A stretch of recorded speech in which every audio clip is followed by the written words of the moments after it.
स्थापकाय च धर्मस्य सर्वधर्मस्वरूपिणे अवतारवरिष्ठाय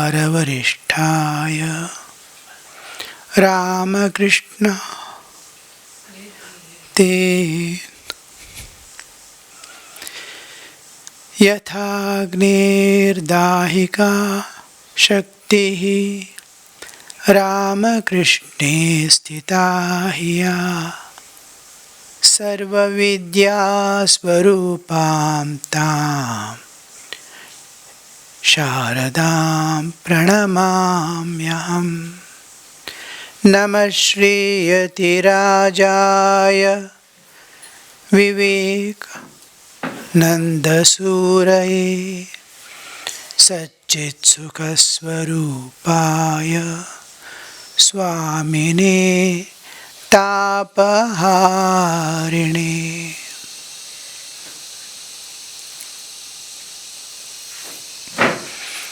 We will do the Sharada Kavacham once.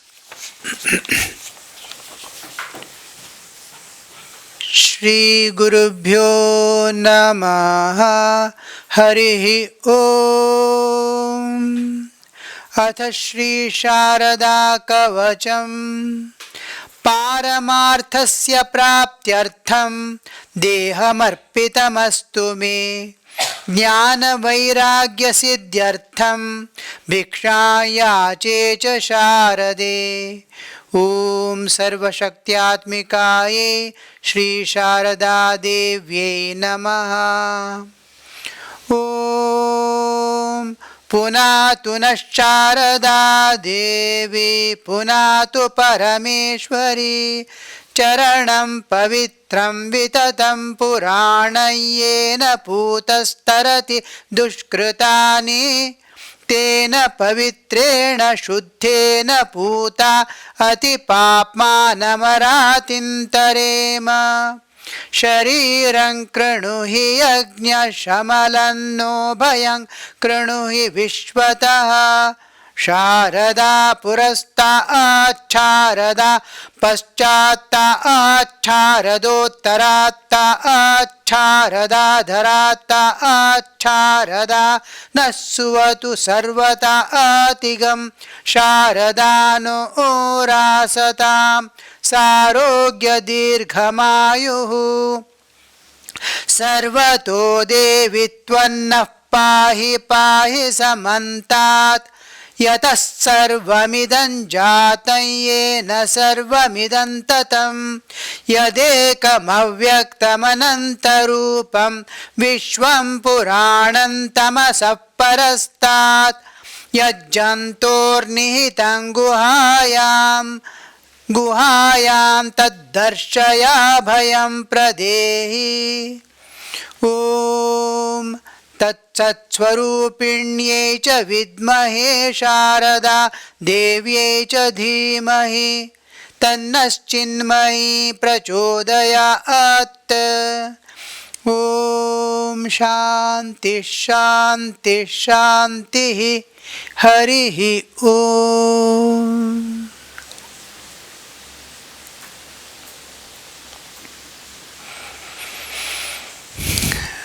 Corona situation remains as it is, and it is threatening the mankind. We will do our best. All means the ancient people in similar situations, how did they manage? The same way we have to go. One is to do all the medical and scientific ways to control.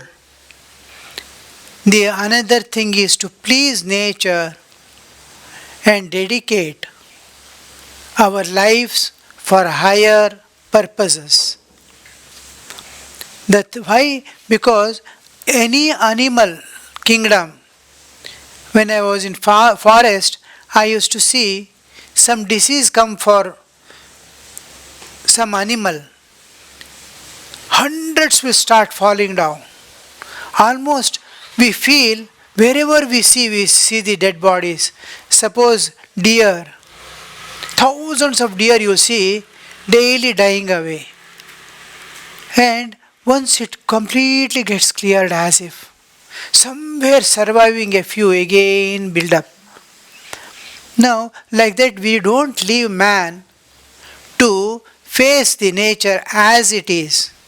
We try to save, we try to, because human body has maximum consciousness manifestation. Suppose I kill a mosquito, I may not feel I have killed a life. But if I kill a mouse, I feel a little. Suppose I kill a cat or a dog, I feel little more. Because I can see, I can feel its suffering.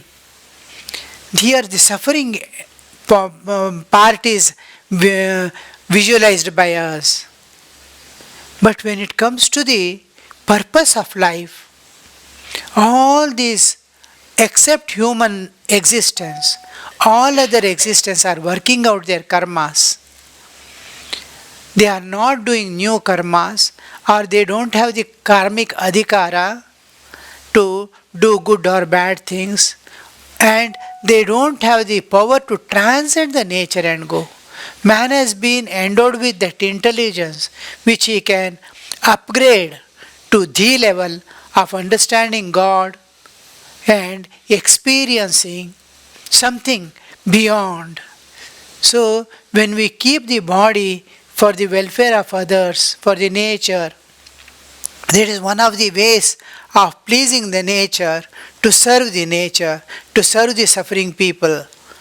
At that time, we will see the nature is participating in our joys and sorrows equally, and as if we are applying, we are pleading to help us. The final is to pray to God, go in the another way, to invoke the divine grace on the whole of humanity. So this is how we all means we will do. We will pray, we will try to help others and please the nature, try to take a vow not to harm the nature anymore. Plants, trees, animal kingdom, we need everything. In India, at the time of independence, the cattle population was 30 crores, human population also was 30 crores. Now, cattle population has reduced to 3 crores and human population has increased to 130 crores. What an imbalance. Equal number of cattle and human was there. How much of product, how much of fertility, whatever we want we can grow. So the produce, the grains are taken, the rest part cows are maintained, cows gives the fertilizer to feed back, the whole cycle will be going on without artificial manure being prepared. How much of toxins we are putting back into the nature, artificial manure and all that. Natural manure was available, plenty of food material was available. Now it has been disturbed.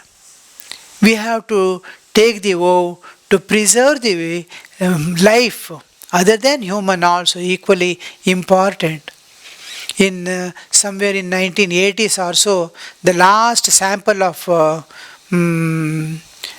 smallpox was to be destroyed. They had kept for the research. They were trying to do the vaccines, this, that and all, and it was almost totally eradicated from the world, smallpox, and the last sample was to be destroyed. On that, how much of discussion was there? Many people asked, what right you have to destroy a species in this universe? You cannot create it again. But on the whole, just because it is harming the human existence, Uh, and human existence is to be preserved for realization of God, to reach the ultimate goal of human life. Because of that, that was to be destroyed. Similarly, we have to reverse now what all we have lost, what all we have destroyed. We have to again, not the harmful ones, but the domestic, which are helpful like cows. How nice it would be if human existence goes with the cattle population, birds around. One farmer, he told that he has done such a fencing that no animal, no bird can come inside, and he has done the electric fencing. Any bird or animal comes inside, it will be killed or it will run away, and he is safe now. About 20 acres he has done total. Another farmer was sitting there. After his going, he told, what kind of farmer is he? We are supposed to, I am also a farmer, but I don't go to that extent. I have to produce sufficient for me, sufficient for the human existence, give something for the animals also. What is left over after the harvest, the birds and other will survive on that. So, the one of the things of the in Ramayana, in those days, you see, Ramayana's time, Dasharatha builds lakes for they used to collect the water harvesting was being done for the whole year. How much of water is needed for the whole nation was being preserved. From various sources they will see that it is collected and sufficient for the. And I learned just a few days back that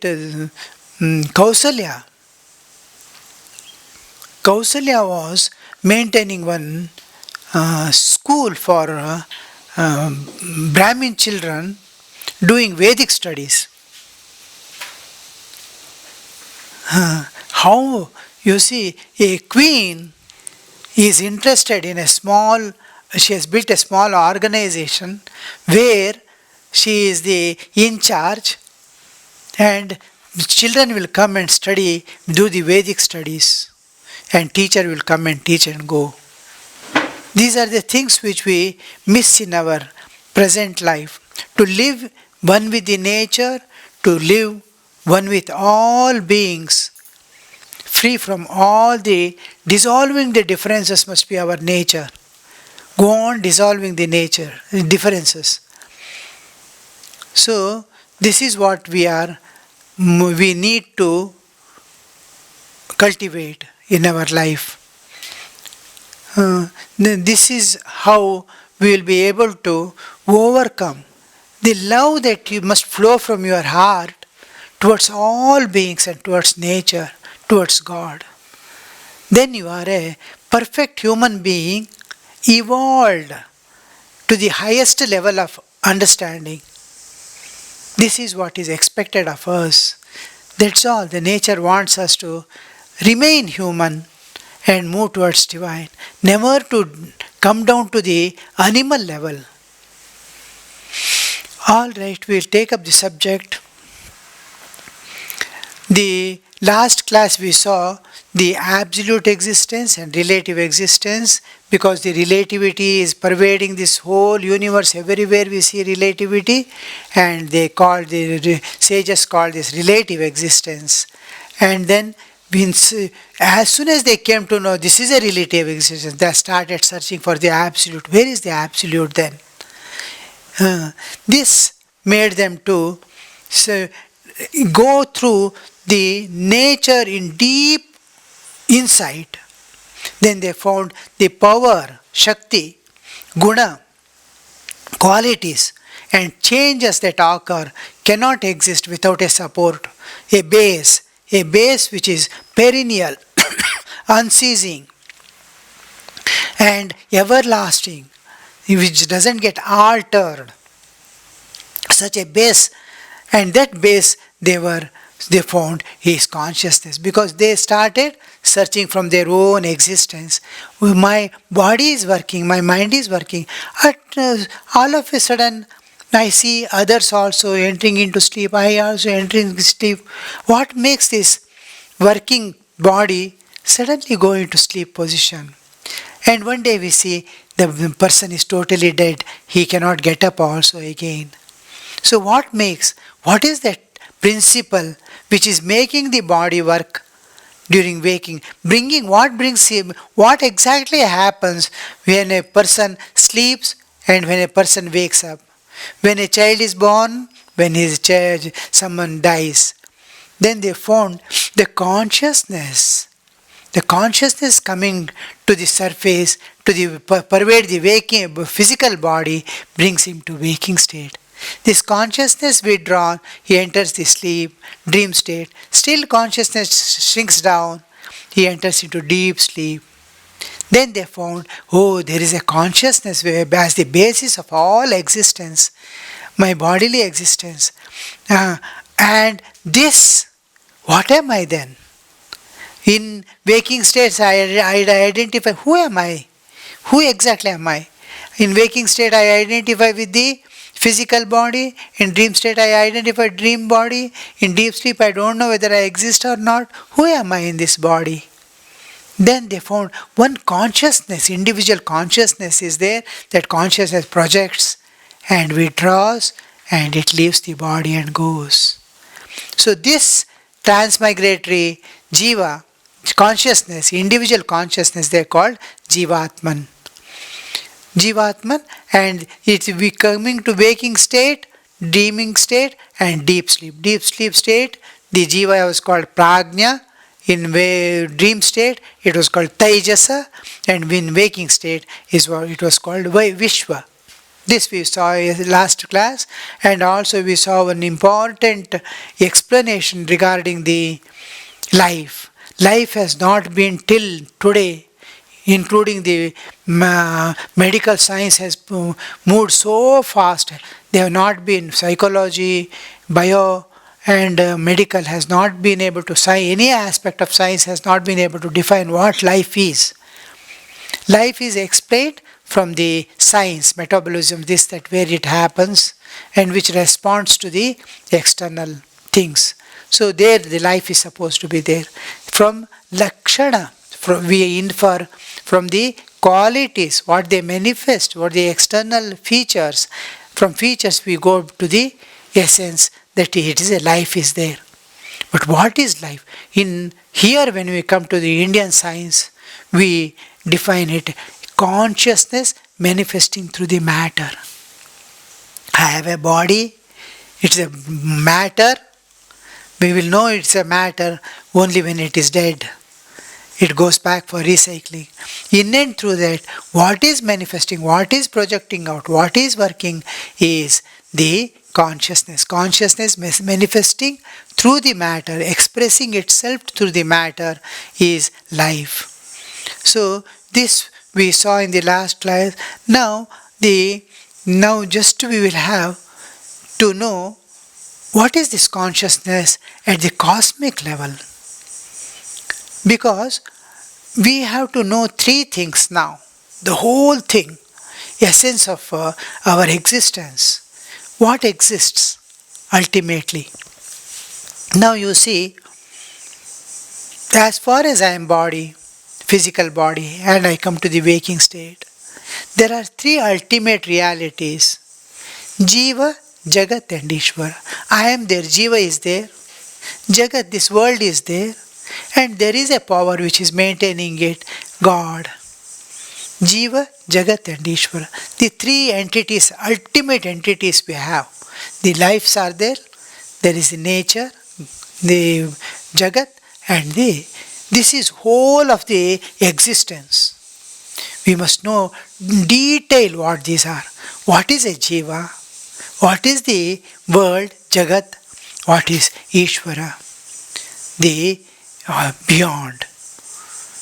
So this we are going in the same steps the Rishi Munis went in search of the reality. So when we come here, it's very simple. I am trying to bring to your mind so easily understandable. Don't think this is a complicated philosophy or anything. It's very simple what I am telling. Yeah, we are going in a very systematic manner. How the plant blooms, in the same way we are going. It is the way path the Rishi Munis went. The same path we are following little by little to understand what is this. Now we saw the individual level, Prajna, Tejasa and Vishwa and the Jivatman. The same this is microcosm and the universe is macrocosm. They are built on the same principle. Now we saw nature. Nature means the Shakti. The energy is has manifested in the Prakriti, has manifested in the form of this universe and all lives. The one power has become, you see, the two things, energy and matter. Energy and matter are interconvertible. Energy has manifested as matter. In a particular vibration, it looks like matter. If you take an atom, how sthula anything looks, you see. But if you take an atom and see, so many electrons spinning around it on its own axis and spinning around moving around circumambulating the proton. Every atomic level you see high activity is going on. It looks like a dead matter. Nothing happening. But so much of activity is going on. Continuously its work is going on since the creation till the end of the creation. It goes on and on. It's moving. Everything is in motion. The whole universe is in the expansive state. And again it will start collapsing back. So they constantly change. Change is there. So this Prakriti, Shakti cannot exist without a support we saw. This nature, this power has manifested into the gross matter, mind and life. Remember, it has manifested in the form of this matter. Mind is there. Mind includes all the intellect and senses also we can bring under it. It is subtle because it is the object which perceives. And the objects of the world reveal. I reveal myself. The stone reveals itself that I can see it. It has not hidden itself. It has given itself a form and it is revealing. The revealing power is there in all objects and perceiving part we have. Shabda Sparsha Rupa Rasa Gandha is there in the Prakriti and we have the five senses in us to perceive. I can perceive the smell, hear the sound, see the sight, have the taste, touch, all the five senses we have and the corresponding world is there outside. So when the energy manifests as universe, it manifests as mind, matter and life. Mind, matter and life. So the three way of manifestation of this is happening. It cannot manifest itself in that way without a support behind. There must be a consciousness. I cannot move about, I cannot do anything if I am not conscious. So this energy which is becoming the universe and all life is how the cycle is going on, you see, becoming seed, again becoming tree, egg and hen cycle, water cycle, all these cycles are happening because there is consciousness pervading it.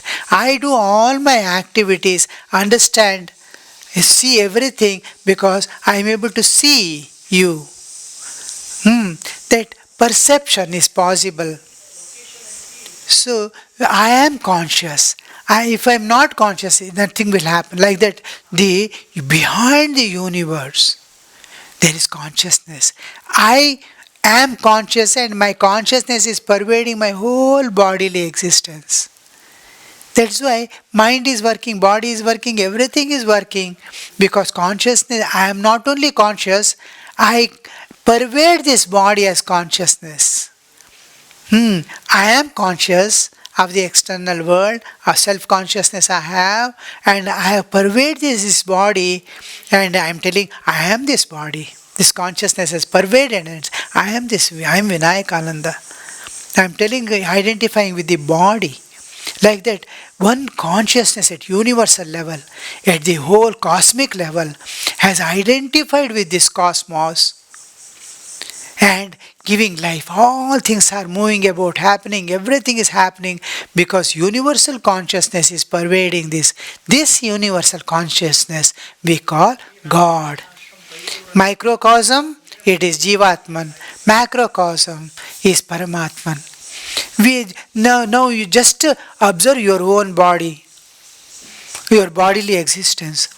You are pervading the whole body in which millions of living cells are there. Each cell is a living organism. It is living by itself. It is multiplying. It is dying away. So many, suppose RBC, its life is about 120 days or something like that. Within that, that is the life of RBC. It is born, it underwent the transformations, another it gave birth to another few, and it died. No, it's going on. So many millions of living cells are there in your body. You are pervading it and saying, I am this body. Now, how many cells are there? Suppose there is a stomach pain deep inside your stomach. If you are asleep, you will not know at all. If you are awake, you will immediately understand. But actually pain is experienced by the cells there. Cells are suffering greatly. And you are also simultaneously suffering. You know every cell of your body, its pain and pleasure. But none of the cell know you. No cell knows you are eating and it is getting the nourishment. You are breathing and it is getting oxygen. No cell knows you. But you know every cell of your body. Like that, your consciousness is cell consciousness. We are the cell. In your body, there is matter also. Water is there, so many things are there, salt is there. All this matter and life is there within you, and you are the Ishvara of this body. Like that, universal consciousness, we are all the cells of the universal consciousness. There is matter also, we are like cells. Any pain, any of the jiva experience, simultaneously the universal consciousness simultaneously experiences the joys and sorrows of every jiva. Because he pervades every jiva, pervades the whole universe. We don't understand, just like my cell in the body doesn't understand me. We are not able to understand the Ishvara who is pervading the universe. But the cell can never know me, but we can know the Ishvara. The consciousness which is pervading the universe, pervading my body, pervading all my layers of existence, I can know him. So that is the greatest difference between we and any other species and any other even cells of my own body. So this consciousness which pervades everything we call Ishvara. And Rishis use the term he to identify Ishvara and she to identify the energy, Prakriti. It has no reference to any gender. It is independent of gender. Just like we say motherland, country, India, she is surviving all the hardships. Now, I use the term she to represent nation and to represent river. But they don't have gender. Just like mind doesn't have gender. We use the term he, she. So this term is used not to show any gender in that. It is independent of gender. He, she is used because you must feel the living presence. It is, I am living. It is also living. It is more living than any life. It is the one which is making all lives live. It is the source, sustainer, and the culmination of all life. It gives life to all lives. It makes the universe exist and move about. And that is to make you understand it is a living thing. So he, she is used for nature, for the primal energy, primordial energy, and also another thing is the nature is looking after us like a fond mother. All needs of our body is supplied, and bodily maintenance, how long I have to be in sleep, waking, everything is decided. Digestion she is making, any wound she is curing. So all things she is looking after like a mother. This motherhood is brought out by the term she in nature, and in the Chaitanya, the lordship, the monarchy is brought out by using the term he. That's all the difference. That's what we see. It is not an inert thing because we have not understood what God is, what nature is. It's not something inert. It is full of life. To make this understand, it has been brought. Now, compare that with your own self, the universal cosmic consciousness with your consciousness, microcosm and macrocosm. Now you have a body.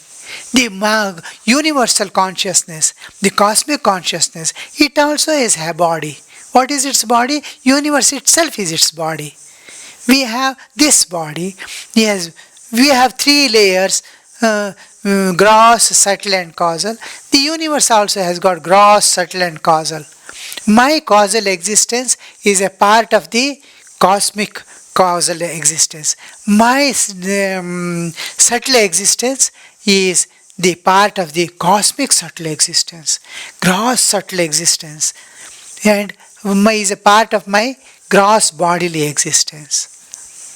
So when Rishi Munis used to merge their bodily existence in the cosmic existence to expand themselves, to dissolve in our consciousness and expand it at the gross level, we see our gross body is a part and parcel of the universal existence. We are merging back. We have kept something belonging to the nature, a part of it as mine, and I am looking at the other.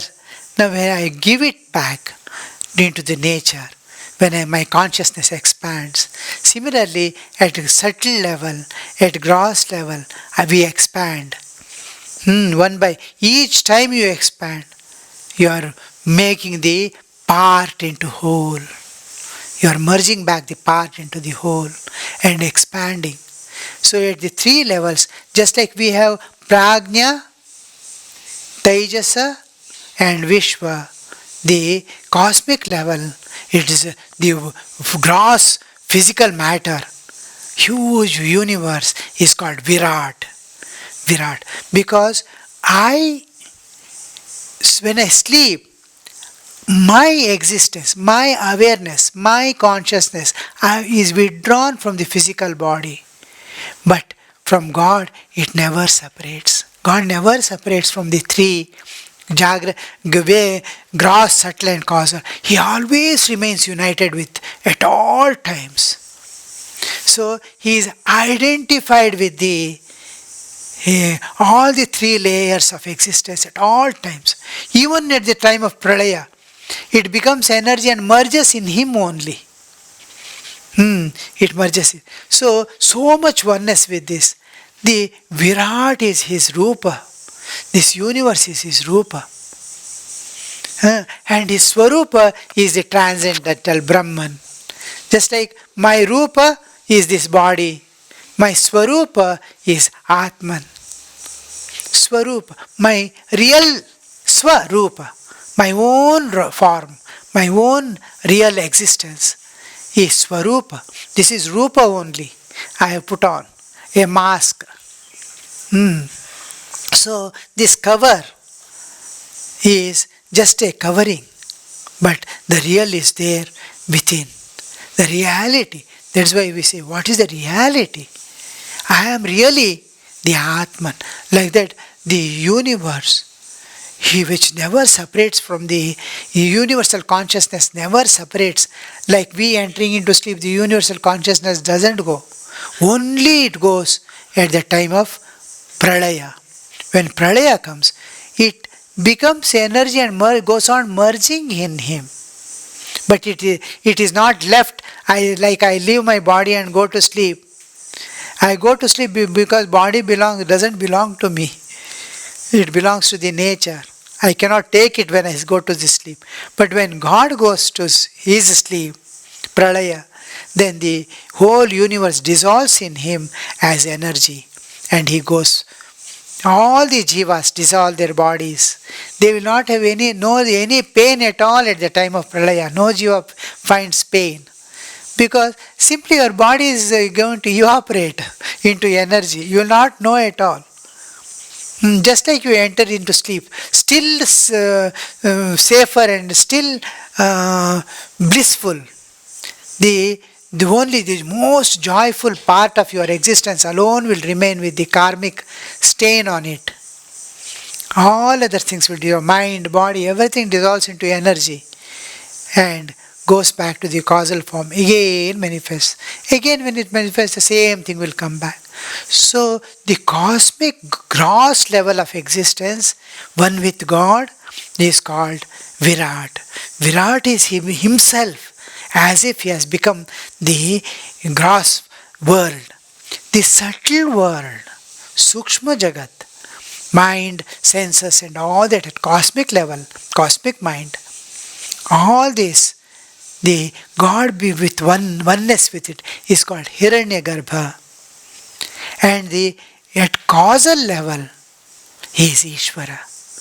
We are Prajna, we are not Atman, but he is the Ishvara himself, because he doesn't have karmic load. We have karmic load, we have tendencies, we have ignorance. So we remain Prajna, almost knowing myself. Prajna, because of this. But God doesn't have any ignorance or karmic load to work out, the grip of nature holding him. Nothing is there. So the moment he goes to the causal level, he is Ishvara himself. Do you understand clearly? Waking, dreaming and deep sleep, like that at cosmic level. Virat, Hiranyagarbha and Ishvara. Ishvara is the Lord of the universe. He pervades the gross and subtle and causal aspect of existence. Causal exists because we are all have to go to the deep sleep level. That's why the causal exists. We have the karmic load which takes us again to the, and we in deep sleep, second stage, we become one with the Ishvara and again come back to the waking state. So what is Ishvara? We have come to know it. The whole universe, universal consciousness is a part of, a ray of his consciousness is expressing through this body as the individual consciousness. The God, the universal consciousness, the Vishwa Chaitanya. Vishwa Chaitanya is projecting through all the innumerable bodies, be it a dog or an ant or we. It is manifesting through all jivas as Jivatman. It is God working. His inside is the God's presence. Every life is worshipable. Corona also we can worship because God is there in it. Today one news we got, total, till now, the whole corona weight is 10 to the power of minus 18 multiplied by some figure. Minus 18, imagine. 10 to the power of minus 18 into 3 or something like that. And that is the weight of a corona. And till now, millions of lives it has pervaded. Total weight of the corona till now, which has developed and which have died also, is 1.5 grams worldwide. 1.5 grams of corona has killed. Imagine what a wonderful thing. So, corona God is also there. It is in that also is that Chaitanya. Because of that, it is able to kill so many people. It is conscious entity. It wants to live. It wants to strive. So this is what we see in the Ishvara. And another thing, what we undergo is daily cycle. We go and come. When we want to see the universal level of sleeping and deep sleep, it's only at the time of retraction. That is pralaya. At the time of pralaya, it slowly goes back. The physical world disappears, subtle world disappears, causal world disappears, and it goes back. This is what we see. Okay. Now, this cycle, one cycle we're going to in our case, every day we go through a cycle. We reach the universal consciousness, totally dissolve in it, and come back again to the waking state. The whole universe to get dissolved in the absolute and to come back, it takes millions of years. Srishti Pralaya cycle goes on and on. Again it goes back, merges, again wakes up. Just like we sleep and wake up, but it takes millions of years. It's called Kalpa.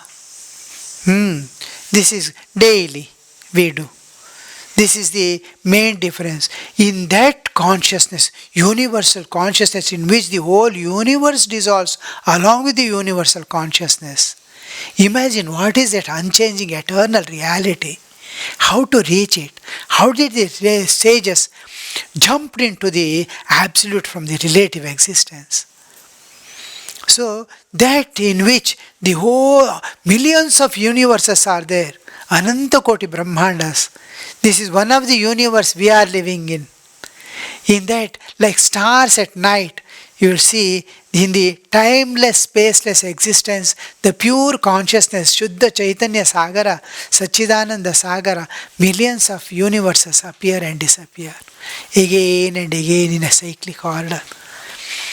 So, Ananta Koti Brahmanda Nayaka means the consciousness which pervades the millions of universes. What a concept! What a thing! Unimaginable. Time and things, how deep the Rishi Munis have gone, entered into the existence. That's why the Absolute is called Sat Chit Ananda. It exists, existence, Sat. Chit, it is conscious. It is Ananda Sagara. It is ocean of bliss. So Satchidananda is the term by which it is not the quality. The water is cold, iron is strong. These its qualities of the matter. Here, Sat, Chit, Ananda are not qualities, but are the words or indicators. They are indicators because mind cannot reach, conceive it. Intellect cannot discern. Senses cannot perceive. So such a thing it is. So the something identifying. It is there. It is there. Positively. It is life. It's conscious. Consciousness itself, which is making us all conscious. That consciousness. It is Ananda Swarupa. So, which is unseen is being brought. Satchidananda, Satchidananda. It is a ocean. It's eternal. It's unchanging. You can reach that. You can experience the life eternal, going beyond the limitations of nature. So this is what the Rishi Munis brought to our knowledge. That and within us, when we go back, we see there is a reservoir of bliss, the same bliss of the Absolute we see within ourselves also. So this, just like now compare with yourself, because you are conscious, you can will to do anything. You have a will. You have knowledge. Jnana is there. You have knowledge. You know certain things. You can cook. You can do the. You have knowledge of the articles of the world. Knowledge is there. You have a will to do or not to do. No, like that. Same. The reflection is there in the Absolute also. Absolute also has knowledge. Knowledge of the behind the Absolute and knowledge of the whole universe in front of it, pervading it. He has intimate knowledge of the jivas, every jiva, you and I, he knows intimately. Millions of my past lives and my future, everything he knows, because he pervades time also. He knows everything of this universe. This knowledge, fund of knowledge, he is called the omniscient. He knows he is knower of everything. Regarding Jiva also. Now I need not tell him my pain or pleasure, my offering, nothing I need. He knows before I can tell. It is he making me tell. So this jnana swarupa, he is this jnana, this makes him get the identity of being omniscient. And power, I have certain power, I can lift, I can do this, I can do that, I can drive, so many things I can do. I have certain capacities to do. But in case of Ishvara, he can do and undo anything. Limitless.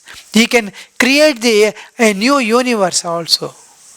He can create a jiva. He can give mukti to a jiva. Do anything. This is omnipotence. Omnipotent. God is omnipotent. He can do and undo anything he wants. All powers are within his reach. Just like I have limited capacity, he has infinite capacity. I have limited knowledge, he has, because I am a ray, he is Purna. I am Alpa. Just because I am identifying with body, otherwise I am one with him in every aspect. So this omniscient, omnipotent, and is all pervading. I am here, not there. Not in America. So, I am here. So God is everywhere. There is no place where God is not there. He pervades everything, and beyond everything also He is there, exists. This is omnipresent. God is omnipresent, God is omniscient, and God is omnipotent. This is the one more aspect of God that the Rishi Munis have told us. And all these are verified, are revelations and verifiable. You too can go ahead with the enquiry into the reality, like Rishis. Now, even if you are aged 80, doesn't matter. Time is there. You can venture to know what God is. You can measure. That's why he is the measuring. Sadhaka is going to measure how much God is there. And then the cosmic existence we saw. Whenever the term conscious, I am conscious, whenever the term conscious appears, whether it is at individual level, at cosmic level, or at any level, there are consciousness has three powers. Remember, consciousness has three powers: Ichcha Shakti, Kriya Shakti, and Jnana Shakti. Your conscious means you are conscious of what? Whatever you're conscious, you are then you have knowledge of it. I am conscious of myself. I have knowledge of myself. I am conscious of this world. I have the knowledge of this world. So consciousness goes with knowledge. Jnana Shakti is there. To know also, Shakti is there. Jnana. This. And then Jnana Shakti, Kriya Shakti. I can act.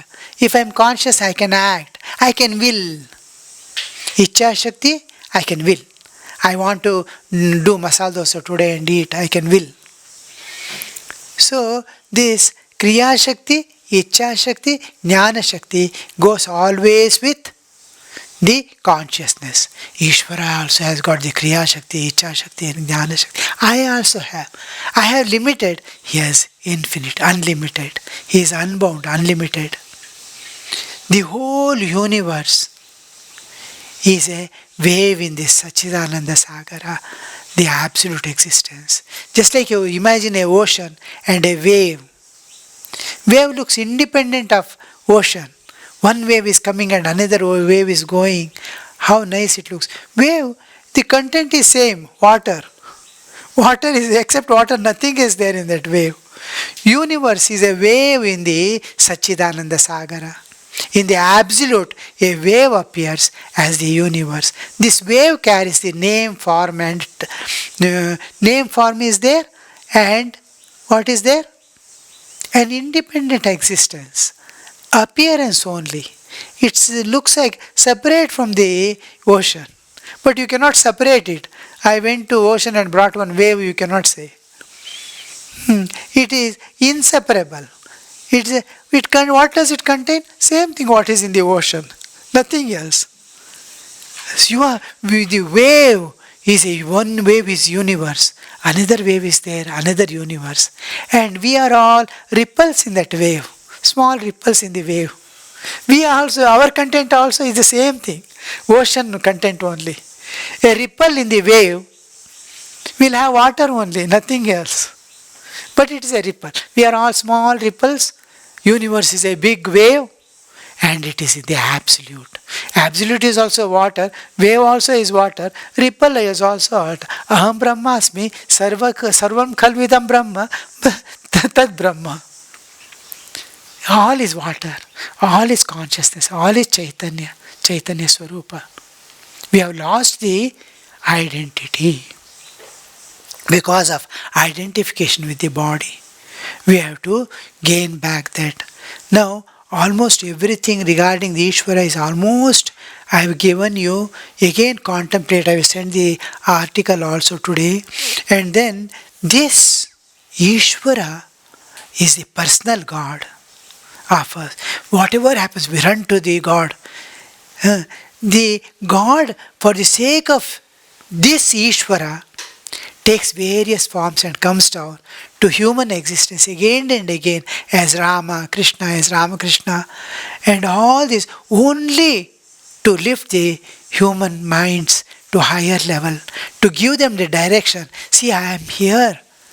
Listen, to set the path, to how to transit the nature and go beyond, how to realize God, how to become eternally happy, how to get eternal peace, to show that the God comes down. He is one small wave in the big wave. He is Rama, another wave is Krishna. Dive into any wave, you enter the same ocean. Behind every form of God, the same ocean is there, Satchidananda. That is what Sri Ramakrishna says. Krishna means Satchidananda Krishna. Rama means Satchidananda Rama. Eternal, they are eternal. So, the God, personal God, when we say personal God, it can be any form, can be without form, like Allah, doesn't matter. You can have with form like Rama, Krishna, Christ, Buddha, or anything, whatever you want. It doesn't matter. Because it is conscious entity, it can take any form, it has no limitation. I have limitation. I cannot come to you as a small puppy and sit on your lap. I cannot come because I am limited by this body. God is not limited. He can take any form and come to you. If you want you to come him as a puppy and sit on your lap, he will come as puppy and sit on your lap. So he has no limitations. So whatever way you worship him, in that way he appears. Whatever your relationship you build up, in that relationship he responds. Ye yatha mam prapadyante tam tathaiva bhajamyaham. Mama vartmanu vartante manushya partha sarvashaha. Vivekananda presents this Bhagavad Gita shloka in the Parliament of Religions to show that God can appear in any form and you can worship God in any form. Alright, so this is one of the thing. Personal God. He has a personality. I love him. I have subject-object relationship I keep and worship him, call on him. I love him. All these aspects. You can love him as a mother also, as divine mother, this, that, anything.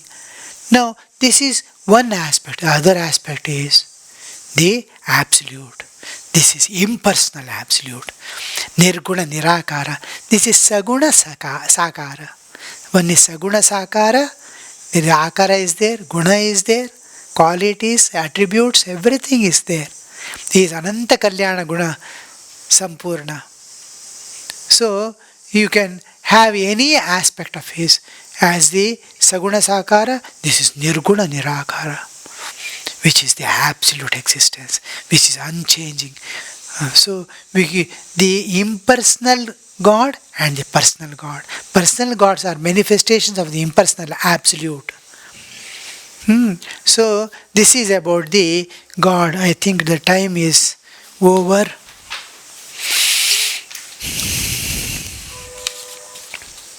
For a sincere sadhaka, there will always be a divine protection and nature's push, both during the fortune days and misfortune days, the brightest jubilant moments and the darkest hours of distress.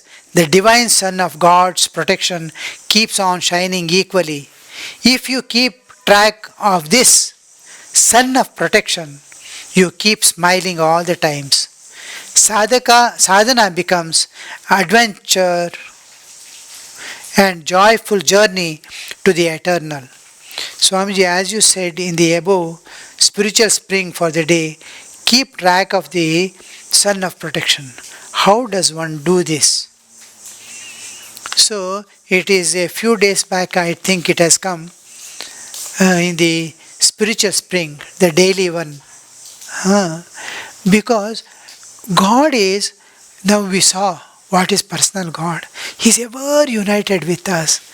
The nature is ever eager to take you back to the source. She wants you to, whenever suffering comes, we have missed the track. The suffering comes to bring you back to the track, that's all. Once you come back to the track, suffering ends. Again, this is called digression. You are digressed from the path, you are restored to this path, and then you start moving forward. The restoration, the suffering is for the restoration. Bringing back is most difficult part. Nature seeks. Nature wants you, just like a person doesn't know how to climb a tree, especially in these regions, there is coconut tree which doesn't have branches and they have to climb. The mother wants one tender coconut to be dropped. So she pushes the child from below. The child will go on jumping and mother is pushing him. And when he reaches the top, she gives one chopper to cut that and again gets him back. So like that, nature constantly wants to push you towards the divine. But our tamas is so great that any amount of pushing we do not move. Tendencies, we have created the tendencies. Momentum, it's momentum. You know what is momentum? Running vehicle. After putting brake, it will be running. That is why accidents happen. Train after putting brake, when it is in full speed, after putting brake, it runs 1 kilometer. A vehicle 100, 120, you can see after putting brake, he goes so many meters far away and dashes somewhere. So this momentum gaining, the flywheel in a machine. That is what we have become. We have got the tendencies to run. So at all times, the nature is trying to bring you back, and we don't see. We see the suffering. God is helping in every way, but our tendencies are so great, and we don't want to leave that. I don't want to change. Some people are there who want to change. They go to the Guru's feet and sit. You can see Arjuna, Guru is teaching someone, his own son, and you see him, Arjuna, going and sitting by the side and listening to the. He says, this is time of playing. You go there. He says, no, when Guru is teaching, it is not the time of playing. He is teaching someone else, but he is interested in going and sitting at the feet to learn. That surrender to learn we don't have. Whenever suffering comes, we start at last cursing God Himself. We have created a mess, and in which we are struggling, and God is ready to help. I am not ready to take His help. Whenever in mutts also, I used to see so many centers I passed through. Everywhere, the brahmacharis and the inmates, they develop an ego. Why should I go to him? There is, from everyone, even from a child, there is a thing to learn. And we don't yield to their teaching. That is the one tragedy of a jiva, that he doesn't want to change. The one who wants to change will go. Teach me, teach me, teach me. I want to change, I want to learn. So this God is constantly like father and mother. Mother, the child may be doing anything, in any way he might be going. Mother is keen to see that even if he goes in bad ways, his misfortune is coming. The mother's heart is same thing, seeking his welfare. So is God.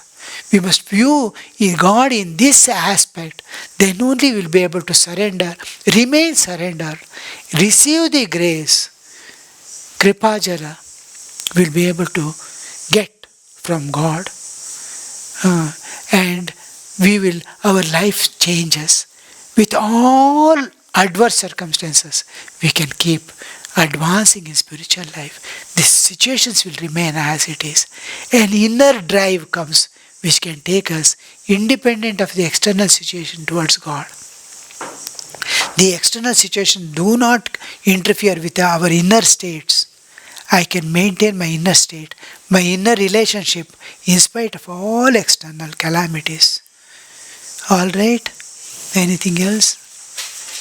We must remember how mother pants for the child's welfare at all times, in dangers, when out of danger. When Pralaya takes place, out of the 14 lokas, which all lokas get destroyed? Nothing get destroyed. It is going back to the causal form. It is dissolution, not destruction. It dissolves. It is dissolution. We have given a wrong picture of destruction. It is exactly like we enter into sleep and wake and come back. The whole universe goes back to causal form, dissolves in the absolute, remanifests. All the lokas go.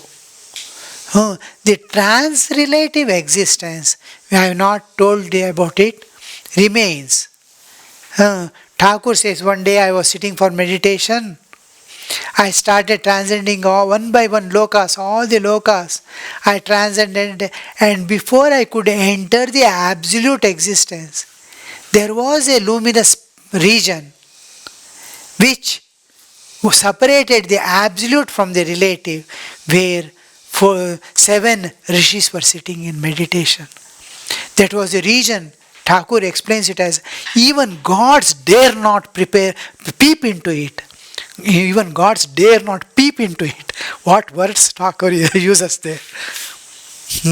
The dare not is a very strong word in English. Where even gods means they are unimaginable compared to human beings in their knowledge, wisdom, in their power, in their understanding, in the light they get, in their joy. They are incomparable with humans, but still they too could not peep inside. And that was the region where this trans-relative existence will remain. The universe, the entire universe with the 14 lokas will dissolve and again reappear.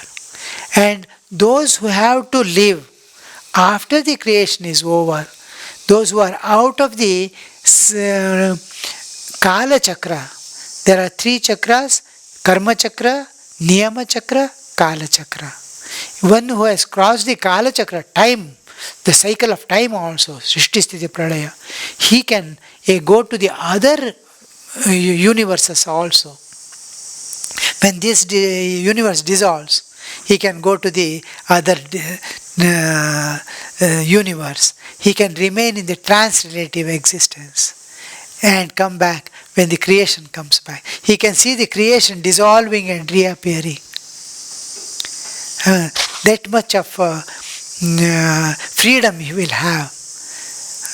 These are Nitya Siddhas, Nitya Muktas, and all they will remain in these realm. Even Kashi, the Kashi, real Kashi is supposed to be the Atman of that actual physical Kashi which we go. At the time of Pralaya, the whole thing is dissolving. This real Kashi goes, just like our soul goes from the body, the real Kashi goes and remains in the trans-relative existence. The whole creation dissolves. And again when it reappears, the original Kashi comes and overlaps the physical Kashi. So like that, the trans-relative existence and the people, jivas, the Jivan Muktas, whoever the Divine Mother wants to keep them, she will be keeping in the trans-relative existence. Okay? So much today, and this one, I will try to make a table for you also. If you see the table, it will be easy to understand, and you will remember at all times. You must be very clear regarding these things. What is God? See how clear it is. What is God for us now? The absolute, the universal consciousness, Vishwa Chaitanya, I as Chaitanya, where all we meet, where all we join. What is God? Understanding of concept. When the other religions used to make fun of the Hindus, Swamiji was puzzled. Vivekananda was puzzled. He was just still at the feet of Sri Ramakrishna to know all these things. These are all experiences Vivekananda went through. In that 4 years of gap, 4 years, 9 months were the time which Thakur and Vivekananda were together. He came at the age of 18, Vivekananda. And 4 years, 9 months he was with Thakur, Sri Ramakrishna. And Sri Ramakrishna leaves his mortal coil. Within these 4 years, 9 months, what all jnana, including Nirvikalpa Samadhi, the highest experience of human existence, Thakur gives him. If you read Khandana Bhava Bandhana, what Swamiji has written on Sri Ramakrishna, which we sing during the Arati, Every day you can understand what Thakur Ramakrishna has given to Sri Vivekananda and how he experienced Sri Ramakrishna. All this in that Life Supreme class in which I took for Harinamananji. It is there in that. It's a beautiful thing. So, God concept, it is verified and verifiable. The most important thing is you can realize. Vivekananda goes and asks Sri Ramakrishna, have you seen God? As he used to ask all other people. Finally, when it comes to Sri Ramakrishna and asks, have you seen God? He says, oh, I am seeing God more clearly than I am seeing you now. Because in seeing you, I am using some instrument. I am using the eyes which belongs to nature. I can see you without eyes. God can see us without eyes. He has Sahasra Shirsha also. Sahasraksha Sahasrapada. Apart from that, he has eyes everywhere, but he can see independent of eyes also. So this we have to clear understanding of what God is, what am I, and what this universe is. Beyond this, the whole Hinduism is based.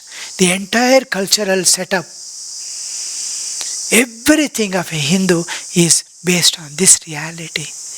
That's why I am taking this. So we will end today.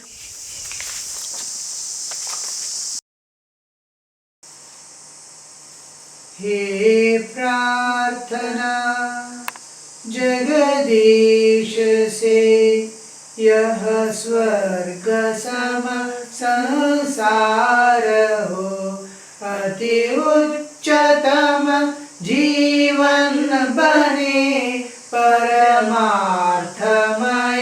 व्यवहार हो, ना हम रहे अपने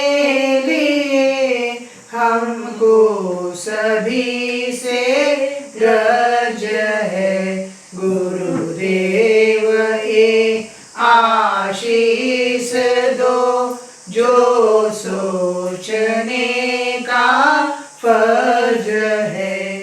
हम हो पुजारी तत्व के, गुरुदेव के आदेश के, सच प्रेम के नित नेम के, सद्धर्म के सत्कर्म के, हो चीड़ झूठी राह की, अन्याय की अभिमान की, सेवा करन में दास की, परवाह नहीं हो जान ही, छोटे न हो हम बुद्धि से, हो विश्वमय से ईशमय, हो राममय और कृष्णमय, जगदेवमय जगदीशमय, हर इंद्रियों पर ताब कर, हम वीर हो अति वीर हो, उज्ज्वल रहे सर से सदा, निज धर्म रथ खंबीर हो, अति शुद्ध हो आचार से, तन मन हमारा सर्वदा, अध्यात्म की शक्ति हमें पल भी नहीं कर दे जुदा, इस अमर आत्मा का हमें हर श्वास भर में गत रहे, गर मौत भी तो आ गई, सुख दुख जकर मौत भी तो आ गई, सुख दुख हमसे सम रहे, सुख दुख